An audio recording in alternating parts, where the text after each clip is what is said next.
ইয়া'মুরুকুম আন তুওয়াদ্দুল আমানাতি ইলা আহলিহা। আল্লাহ রাব্বুল আলামিন কোরআনে কারীমে এই আয়াতে বলছেন যে আল্লাহ তোমাকে হুকুম দিচ্ছে আন তুওয়াদ্দুল আমানাত ইলা আহলিহা, যে আমানতের যে হকদার, সে আমানতের যে হক রাখে, সে আমানত সে হকদারের কাছে তুমি পৌঁছে দাও। বিরাদরান মিল্লাতে ইসলামিয়া, এই সামনে ভোট রয়েছে। এই ভোট হচ্ছে এক ধরনের শাহাদাত, এক ধরনের সাক্ষী। এই ভোট হচ্ছে আপনার নিজের অধিকার। এই ভোট, এই সাক্ষী, গবাহি, যেমন একটা মানুষের সাক্ষী আপনি দেবেন, সে সাক্ষী ঠিকঠাক ভাবে দেওয়া আর এই সাক্ষীটাকে ঠিকঠাক ভাবে বলা যেমন একটা নেকির কাজ, তেমনি ভোটটাও হচ্ছে একটা নেকির কাজ। ভোট মানেই হচ্ছে সাক্ষী, আর ভোট মানেই হচ্ছে গবাহি। যেমন আপনি সাক্ষী গবাহি কাউরি জন্য দেবেন, ঠিকঠাক ভাবে দিলে আপনার নেকি হবে। আর এই সাক্ষী গবাহি যদি আপনি ভুল ভাল দেন তাহলে আপনার গুনাহ হবে।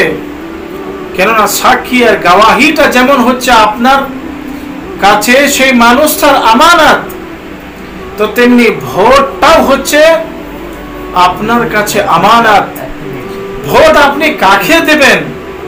যে মানুষটা ভালো, যে মানুষটা আপনার জন্য মেহনত করেছে, যে মানুষটা আপনার খিদমত করছে, সকাল সন্ধ্যা আপনার পাশে আছে, আপনার সমস্ত রকমের অসুবিধা সুবিধাটাকে বুঝে এবং আপনার হেল্প করে, মদত করে, সেই মানুষটাকে আপনি ভোট দেবেন। কিন্তু এটা হচ্ছে আপনার, তাকে ভোট দেবার হক। এবার সেই মানুষগুলোর মধ্যে সব ভালো, তাহলে আপনি ভোট কাকে দেবেন? এবার ভালো মানুষগুলোর মধ্যে আপনাকে বাছাই করতে হবে যে ভালো মানুষগুলোর মধ্যে সব থেকে ভালো কে। তাহলে সেখানে আপনি বাছাই করে সেখানে আপনি ভোটটা দেবেন। আর যদি আপনি বুঝেন যে সবগুলোই খারাপ, সবগুলোই বদমাশ, সবগুলোই লম্পট, তাহলে আপনি কাকে ভোট দেবেন?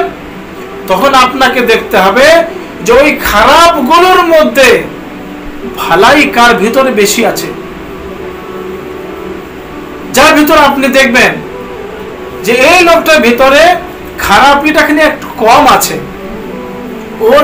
ওর কাছে খারাপ বেশি, ওর কাছে আরো বেশি, তো যেখানে সব থেকে কম খারাপই দেখতে পাবেন, আপনার কাছে অপশন নাই, তখন আপনি সেই লোকটাকে ভোট দেবেন। কেন? এটা হচ্ছে আল্লাহর তরফ থেকে একটি আমানত।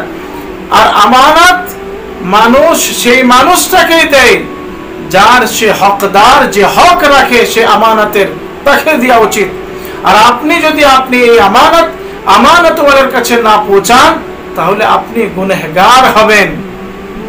বিরাদরান ইসলাম, আল্লাহ রাব্বুল আলামিন কোরআনে বলেছেন ওয়ালা তাকতুমুশ শাহাদা, कि तुम गवाही को ना छुपाओ, से साक्षी और गवाहीটাকে তুমি লুকিয়ে রেখে দিও না।